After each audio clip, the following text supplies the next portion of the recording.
You decide that your first sales channel is Amazon FBA. You should understand that it's any business component or any multiple channel of that, which would be beyond Amazon later on, say TikTok Shop or DTC or your own thing, like Shopify store or whatever, then you have to consider it a 3 to 5 year minimum venture.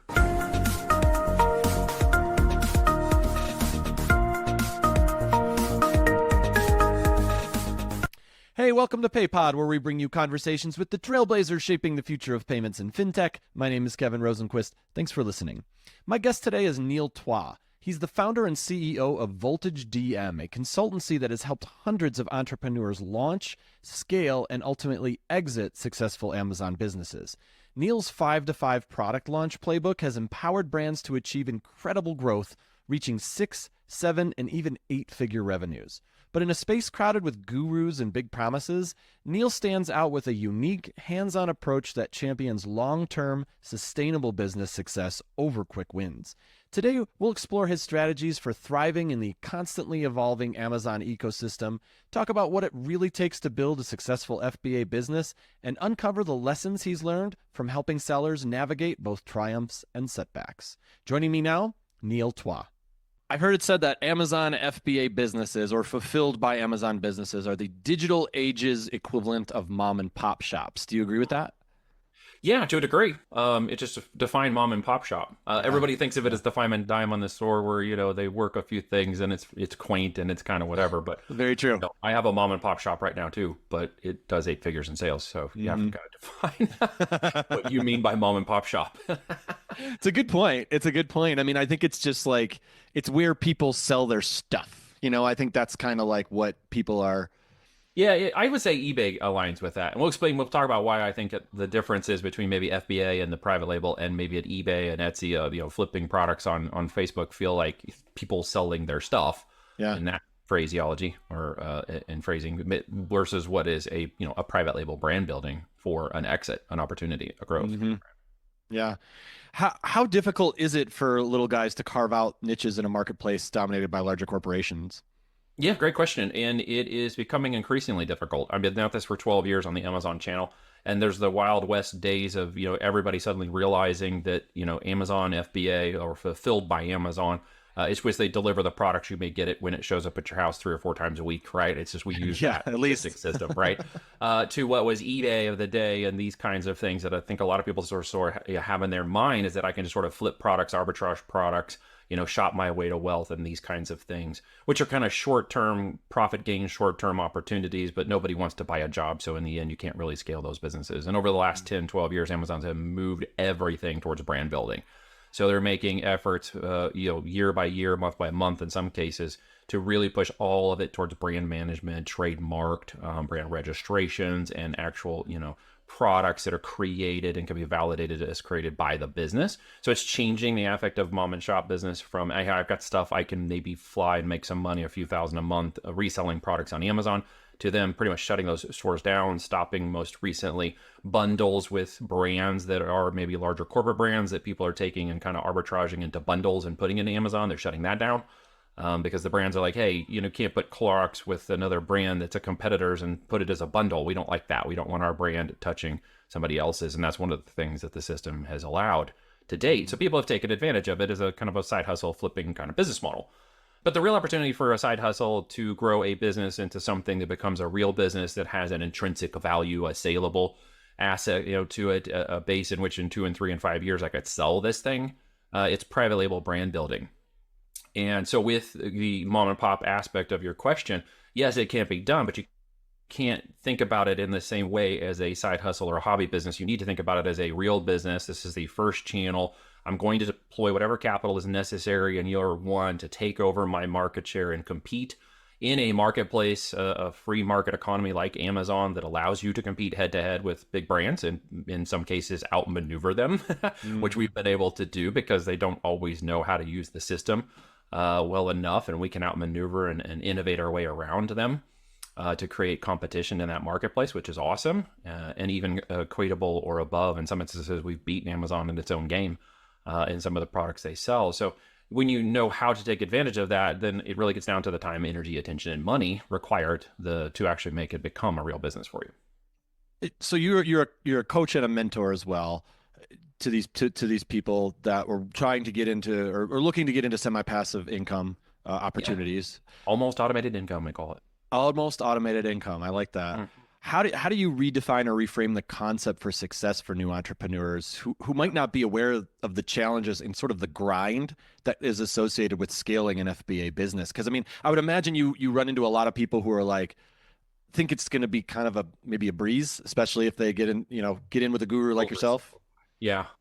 Well, they hear a lot of that stuff from the online hopium guru people, and I don't do that, so I don't Yeah. really subscribe. I don't have a course and that kind of stuff. Yeah. Yep. We're an incubator of both new and existing brands, or even DTC brands doing 30 million a year that come and say, "Hey, we tried the Amazon channel, we can't figure it out. Can you help us, figure this out?" So we've been very good at the practitioner space around FBA specifically for growing, 7, 8-figure brands in 3 and 4 years, right? So really, what I want people to consider is that if they start a business and an e-commerce company first and foremost, and you decide that your first sales channel is Amazon FBA, you should understand that it's any business component or any multiple channel of that, which would be beyond Amazon later on, say TikTok Shop or DTC or your own thing, like Shopify store or whatever, then you have to consider it a 3 to 5 year minimum venture, right? You have to be willing to say, okay, year one, I'm going to learn, grow, I'm going to deploy. The benefits of that should be returned as quickly, of course, as the return on that spend I can manage or dial in. But I really am looking at growth and scale in years 2, 3, and 4. And with that understanding, I need to know what it takes to deploy the time and energy and attention required. If I'm willing to dedicate, whatever time I'm willing, how long is a piece of string? Because people are always like, well, how much time does it take? Well, how long is a piece of string?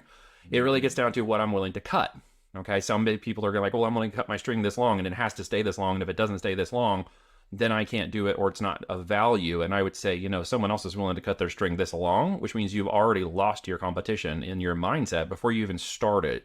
So you have to get into the right mind of saying, if I get into this, I'm going to do it. I'm going to stay until it is successful and I'm going to find out how to make it successful.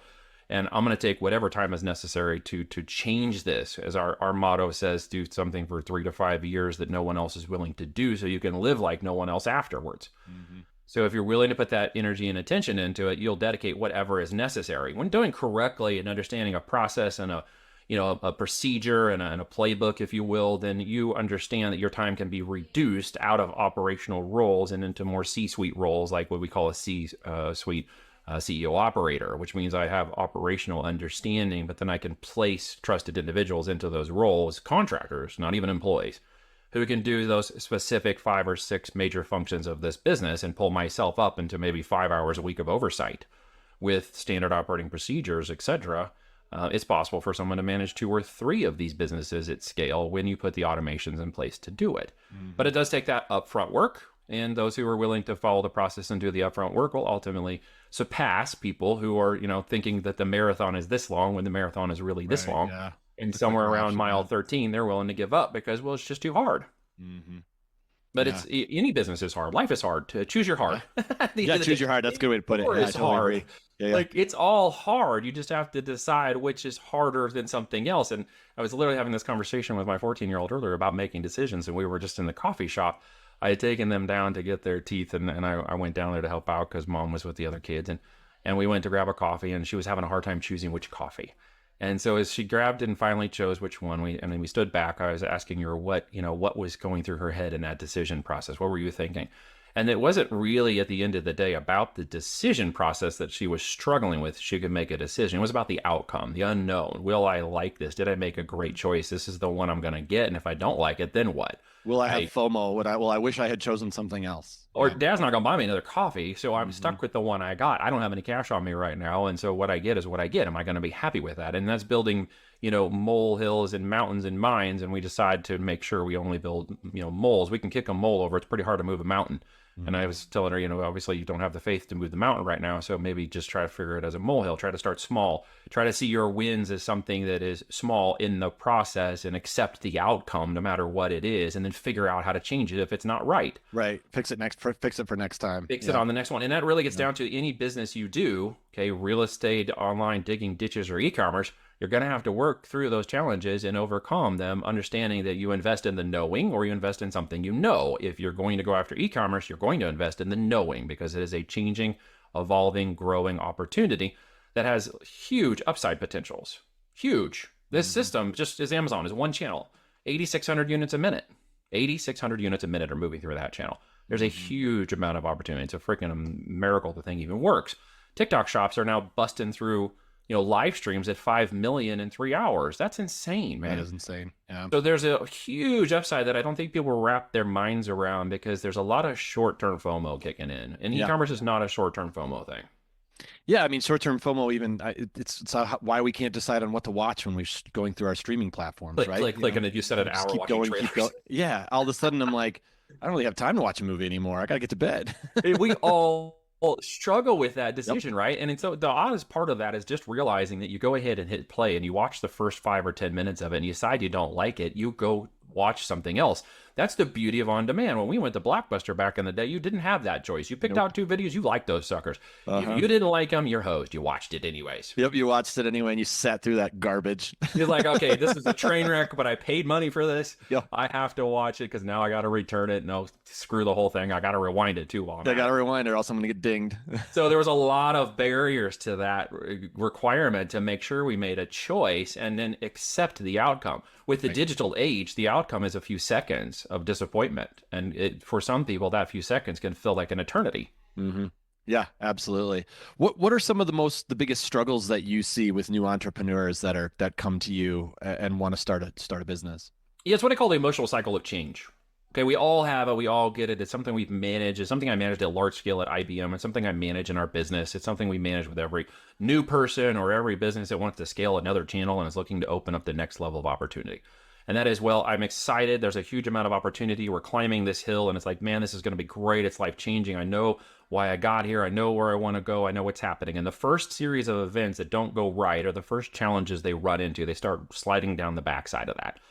If they're not good at coping mechanisms, if they're not good at dealing with problems and overcoming challenges, if they build a brick on a virtual wall in their mind, and every time they run into a little problem that doesn't go as fast as they want, doesn't end up the way they want, maybe the data doesn't work right and they have to start over again, they build walls literally out of bricks in their mind until they sit down and look at this giant wall that they've built, and they end up in what we call this valley of despair. Okay, they end up at the valley of despair with all this, mindset built wall, and they look at it, right? I laughingly say it's like going out into the desert, drinking the sand, thinking it's water, because they get lost in this quagmire and they're down here in this valley of despair. It's like all their hopes and dreams are lost and they spent money and time getting to this point, yet they have no output and they get frustrated and they get confused and they're like, what's happening? The goal there is to try to avoid that valley of despair. The goal there is to get through and realize that everything I'm talking about is in your mind, because there's a process by which I've taken people through this step who are doing 16 million in 4 years on their businesses. And there's other people I've taken it through who are doing 5 million, and there's other people who were doing 40 million, and there's other people who didn't make it at all, right? What are the differences between those people? I tried to weed them out of the process as much as I can up front by challenging them and making them go through an application process and a disc assessment profile to try to qualify down to the operator level status, the type of profile of person who will see challenges and overcome them. Every once in a while, they get a little confused, and I get a little confused by the way they talk, and I think, okay, maybe they got this straight. They kind of tried to convince me that they, were doing the right thing, thinking the right thing, and going to act the right way. And in actuality, when faced with those first challenges, they built huge walls in their minds in the process, and they gave up because it was too difficult. And I'm like, too difficult? I grew up with a vet from the Vietnam who did 2 tours in the Navy. The dude was like, suck it up, buttercup. Like, he was like, get out there and figure this thing out. I don't want to hear you complain that you figure out how to get past this problem. Like, he was tough.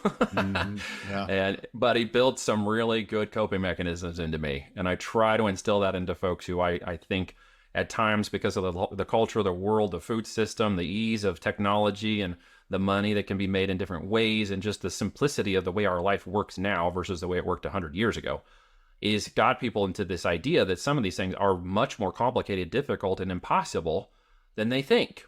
And I'm like, well, go out and dig a ditch for a week. Like, go out for 40 hours a day and dig ditches. You're going to find that what you're complaining about in the process of learning this business is a lot easier than doing that work. Right. Yeah. Yeah. And you mentioned the having an exit strategy and all that. Absolutely. I think a lot of people, want to build something to sell quickly. And you guys, when I was looking you guys up, looking up Voltage, it seems like you guys are more about long-term sustainability and and then while still aiming for a solid exit strategy, but maybe looking at it through a different lens. How do you convince people that your method is going to be successful if they stick to it and don't try for the, look for a quick cash grab? Yeah, so really it's the idea that I'm looking at individuals who typically have a longer span of life. They've got multiple kids usually. They've been married for more than 10, 15 years. They've got some history under their belt. So they're usually pretty pragmatic about the way they think about life and money and finances and time and reward from time, right? Mm-hmm. So in that way, I'm talking to people who understand that 3 to 5 years is not very long. It's hard to think forward 3 to 5 years, but if I tell you what happened in the last 3 to 5 years, you can tell me really easy and how fast it went. Right. I went really fast, right? Especially the older we get, right? Yep. So if you can think of it from that perspective, how fast the last 3 to 5 years moved in your life, okay, then you know the next 3 to 5 years are going to go just as fast. So you realize that 3 to 5 years is not a long time in the business building world. In fact, 80% of all businesses fail in the years 4 and 5. They fail because they've done the improper work in years 1, 2, and 3 to set themselves up for sustainability through years 4 and 5. And that comes from not understanding the numbers, not understanding the profitability, not understanding the operations and cash flow, not understanding how they make money and repeating that process because they skipped over some of the learning and some of the fundamentals of the business were not taught to them or they did not understand it long enough to give themselves a runway of time capable of meeting the outcome. In this case, it would be building a business that has an exitable outcome. And in 3 to 5 years, these businesses are worth a lot of money when you do it right. And if you're thinking about the exit, and from the beginning with the end in mind, then you know that in 3 to 5 years is my exit plan. So I'm going to plow everything, time, energy, attention, money into the next 3 to 5 years because when done correctly, okay, the business profit is worth 3, 5, 10, 15x the profit in the business. That's a potential life-changing opportunity when you do this correctly. Mm-hmm. But you got to put that first work in. So that 3 to 5 years, not 3 to 5 months, is the way you really need to be thinking about how this works. Year 1, I'm in building. Year 2, I'm in growing. Year 3, I could be in scaling. Maybe by year 4, I could be in scaling. But what does that mean? It means I've learned the process over the first 12 and 24 months of actually how to make money, where my profit is, how I expand into my product lines, how I expand into multiple channels beyond Amazon into a full holistic e-commerce company that has an intrinsic value in it. Okay, the IP, the brandability, the emotional connectivity, the people who are on, Amazon Subscribe and Save, the people who are on Shopify subscribing every, 6 months to my products. I look at the value of the person that I have in mind for those product bases and for that brand. And I'm saying, could I pull this out in 3 and 5 years? And what is it worth if I do that? Mm-hmm. It's not a lot of time because once you learn that skill set, you realize there is the ability to do it over and over and over again. And once you understand it's about the data first and the products second, what my people eventually come into an epiphany is they can sell anything in a box to anybody. They come to realize that they're direct response marketers. And then they realize that they're not selling on Amazon. They're selling an e-commerce company as a direct response marketer. They're not selling on TikTok. They're a direct response marketer. When you realize who you are and how you're speaking to the language and whatnot, then you actually understand the right metrics and the right things to focus on and the right revenue generating activities, we call RGAs, that actually impact the bottom line of the business and keep you moving past years 4 and 5 should you want to cash flow it and out to years 6 and 7 because you want to gain additional value, additional market share, a higher valuation of opportunity to sell the business for a lot more money. Okay, and you understand how you're going to get there after you get through at least the first year. I do a 12-month engagement minimum because I know that's what it takes for people to learn and earn how to do this. And they make money during the process. You don't wait 4 years like a college degree and then go get a job. Yeah, right. First year, how to make money with this process. And you learn how to grow the process. And then you have to unlock your abundance mindset. You have to realize the amount of traffic and people that are purchasing on e-commerce now is absolutely nuts. It is. It's insane how much is out there for you when you get a hold of it. The most people who come to you, is it people who have, maybe they already have a product and they want to get it online? Or do sometimes people come to you and just want to start from scratch, like they don't even have an idea yet? Do you entertain? No, I don't really have an idea because I'm going to train them and condition them on a process of what the heck to sell. And really, it's going to be on the training of the data. identification of the avatar, validation of the data set, competition, market share, opportunity, upside potential of the product itself based on other products already selling in the market, because we're not going to invent, we're going to innovate. So you don't need a product. We're going to discover the product, and in this process, okay, what we call our green light process is going to identify the profitable products with competition, upside, volume of traffic and keywords online that says as many people are buying at this much, and here's how much market share I could potentially take over if I launch a product just like that one and test the market and see if I can sell it.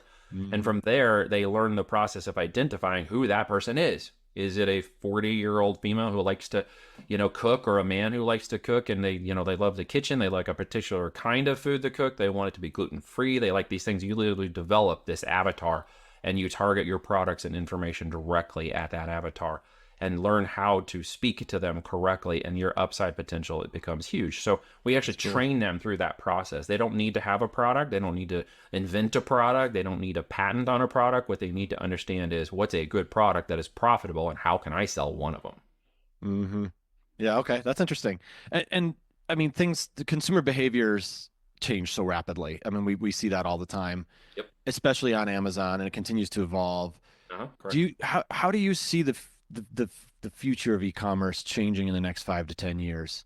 That's a great question. How can sellers prepare for that too? Is it future proofs past? So if we go backwards and we look at the last 3 to 5 years of dramatic change we've had online, and the huge adoption curve that occurred in the first quarter of 2020, which was a mass adoption of online buying, and Amazon and all the platforms. Even my 67, 80-year-old dad was on Amazon buying stuff.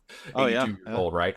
Who had never bought online before, but had to due to circumstances, created this huge adoption. So we saw a shift, all right? A shift in the usage of mobile applications over desktop. So mobile purchases surpassed desktop. That's shifting a certain kind of demographic, a buying, a time in market, how fast they purchase, and where and what type of information they're looking to glean before they come to Amazon and buy a product, okay, where they're getting their information and peer information groups from, or other traffics, or Facebook, or wherever it's coming from, to kind of build that audience conversation in their mind. And then they go to Amazon to buy it. So Amazon is a demand capture platform now. So in the way that it's capturing demand, it's sort of shifted this year, and I foresee in the next 2 and 3 years, as they turn into a direct response media company by 2026, meaning that their profits for their online media and paid traffic and advertising will surpass their bread and butter right now, which is their warehousing and data warehousing, AWS. The profits by 2026 are going to surpass. So they're becoming a data mining analytic engine. They're using AI and technologies called Rufus, Amelia, and Cosmo, being the change in the way that they adapt information. And it's going to start turning into sort of like the Minority Report of online marketing. So when you go, and it's going to start following you, and if you're watching an Amazon Prime and a commercial pops up, and let's say you're watching a documentary about Yellowstone, well, they're going to show you fly fishing equipment and other things that are relative to your portfolio, to what you love as a hobby and what they think you might like, and predictively programmed through AI and large language models. And then because you're watching that documentary, they're not going to show you a vacuum cleaner. They're going to show you like the latest fly fishing equipment, right? And it's going to change the way online marketing really works as Amazon adopts this huge data engine of products and data and purchasing into large language models. And this is going to shift a lot about the results, the way people consume products and information for purchasing, and the way they reach this demand capture now that is occurring on Amazon, because off-app platform marketing is going through the roof. So even with their latest connection to TikTok, I see this in the next year changing things very dramatically, because they're going to allow what was a competition, pretty fierce last year, is now a collaboration to allow you to purchase Amazon products directly through TikTok shops, right? So that connectivity is going to open up that demand creation times 10, maybe 1,000, because that's what TikTok is delivering right now, demand creation. What they're having trouble with is demand fulfillment. But since Amazon's FBA system is the 6th largest logistics company in the world, they're like, well, if you can't beat them, join them. Yeah. So instead of trying to create their Fulfilled by TikTok, which failed miserably, the way that Shopify tried to create its Shopify warehousing division, they're like, well, let's just partner with Amazon and let the products be fulfilled for them, because it'll solve a lot of our delivery and last mile problems, which is what they were trying to overcome and make challenges. Plus, they got the whole big ambiguity of being sued out of business because of problems they've had. So if they partner closely with Amazon, it almost becomes an acquisition partner possibility. Then in the next 2 years, TikTok might, hypothetically, since we're in opening our ball here, crystal ball, be acquired by Amazon. Wow. Should that occur, they will Hot have... take. Well, possibly. I mean, if they get quiet, just think about the strategy of it. Like if I'm sitting at the top end of this thing, I'm trying to strategize. If I've got demand creation caught, like I got it at 49% of the market, Walmart can't even touch me right now. The one thing I'm missing really well, and they did poorly on their influencer platform side because they tried it and didn't do very well at all. In fact, I got completely destroyed by TikTok. Right. And TikTok influencer program did absolutely just crushed it. Well, how do you combine those two things together, right? And since they have, usually it's going to be a competitive advantage IP, and they don't want to necessarily be acquired if they have such a great IP. But since TikTok is now facing down the federal government and issues of transparency and their ownership and problems, they are going to potentially be forced to sell, whether they want it or not. It's a sellable instance. So with them having a saleable asset, who might acquire it? Somebody who wants demand creation, who hasn't done a really good job of doing that. Yeah, if Amazon pretty perfect when you put it that way. Man, if Amazon pairs that up and captures that ability, then every 200 million Prime members they have, all those 200 million Prime members, can suddenly do TikTok influencing style videos inside of their Amazon Prime app, or a combination of that through TikTok Shop. You just opened up a huge affiliate army. Mm-hmm. Yeah, you're right. You're right. You've got some young kids. I do. I've read before that some of the like the Gen Z, Gen Alpha, that they're seeing some trends that indicate that maybe they're looking at in-person retail and becoming more interested in in-person retail. Do you agree with that assessment? Well, I do. And actually where I know it is impacting by specific statistics is the direct response world of mailers and flyers and postcards, right? The largest and fastest growing demographic is the 18 to 25 year olds. Mm-hmm. Yeah. They don't get mailed. They haven't got it because they've lived on the iPhone their whole life. Right. So now that they're actually getting mail, they love it. And they're actually the fastest buying demographic off of those. So that is a non-retail way for them to have a physical connectivity to a digital world in which they've been touched their entire lives. Yeah, so they that's got a interesting. physical flyer to connect to. So they're like, hey, they're buying off of that marketing. They're the fastest buying demographic of direct response mailing. So if you have a e-commerce brand and you're not looking at, hey, these products are really great and they meet the 18 to 25, 24, 25-year-old demographic, you should be direct response mailing postcards to them. They love it. You can open that channel like crazy. Get a couple of co-partners together that pay for the direct mailing so it doesn't cost you anything, and do like a co-mailing, and it won't cost you anything. Direct market to them and send them back to your channels, Amazon, FBA, Shopify, wherever you want to land them, and watch that take off for the 18 to 25-year-old. So the retail component, I know they're tearing down malls and doing all this stuff, and Amazon has been talking about their stores and putting more stores out there for, take your card and go through and buy whatever you want and boop, you're out the door, because you can, Amazon retail stores are cool and they got the drop boxes and stuff now. That generation, again, just wants that connectivity. It's one of the things they're craving. My children are kind of beyond that. I have my lowest is 12, youngest, I should say. My oldest is 16. I have 4 daughters, all in 4.5 years. And so they're kind of crammed into that generation. But they're also, in my world, a generation that does not access the internet through a social media platform. They can access it through school, the Google Docs and things we use, and email communications with their friends, but they don't have any social media. And they're going to stay that way as long as I can help it. As long as you can do it, yeah. As long as I can help it, right? Because they're young women and social media and young women. And it's like, like I see what's happening with some of my friends. And I'm like, man, a couple of them are like, I wish we could have pulled back our kids and never got them on social media. And I'm like, well, I'm not going to do that for a while. But I think that generation, and I see it, they want that connectivity. Digital has been their life, and they want to connect with other friends. They want to have a good social experience, not just any social experience. And so I see that kind of coming back. It's like, history repeats itself, man. There's cycles of change. And it's like, next thing you know, it's going to be bell bottoms again, right? It's like, that's making a comeback. And so I see us going back to, smaller retail stuff. I see a lot of the cafes and stuff popping up more, where they're having more connectivity to local groups and things that were down for a while. And now they're sort of coming back. And I see a lot of ability to connect physical products to that. At the local retail level, that created a huge opportunity for businesses to create dual revenue streams of the local retail shop that connects to that audience at 1825, and also gives them the ability to purchase it online. Is a real connectivity by bringing their brands in and giving them private label brand opportunities at the local retail stores. So those who are thinking about that connectivity should really be thinking about how they touch the digital affect once they leave the building. Mm-hmm. Yeah. That's fascinating stuff. What's the best way for someone to get started with you? Sure. Go to voltagedm.com, voltagedm.com. Check out the book if you want to learn the strategies of our almost automated income playbook. Kevin Harrington, mentor, wrote the forward for that. We've got 15 chapters in there from podcasts that talk about finance, building, e-commerce. The whole strategy of our 5x5 playbook is laid out in those chapters, and other experts were interviewed for those chapters.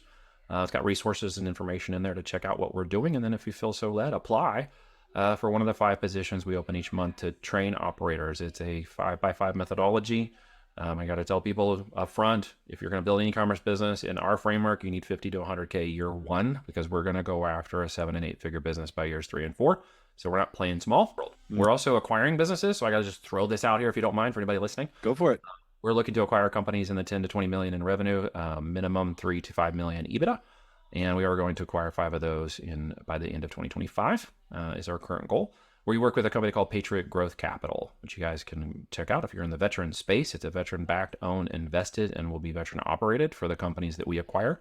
Voltage will be the operations partner. They are the funding partner for that. And it is all about business as a mission around the veterans, bringing them in, training them how to operate and grow these companies, and then giving them an exit in 5 years to acquire the company back from us. While we help them build up the war chest needed to make that acquisition, we can give the operators the ability to change their life. That's so awesome. that is a part of a business as a mission that we're doing there as well. And you guys are welcome to check that out. And if you apply, you're going to talk to me. There's no sales team. There's no sales force. That's not how this works. I am really looking for genuine people who want to build a real company, come along, understand everything I've discussed, plus more, and have that opportunity in 3 to 5 years to build a real company. And what happens? We partner with them. And when we acquire these companies, or work in our partnerships, our operators who are trained into CEO operator roles get an opportunity to do that with us. And that's kind of the opportunity for the long play. That's really cool. That's really cool. Well, Neil, thanks so much for being here. Really appreciate your insight. And yeah, we'll have to have you back on sometime after you acquire all these companies and we can regroup. Thanks, Kevin. I appreciate you having me on, brother.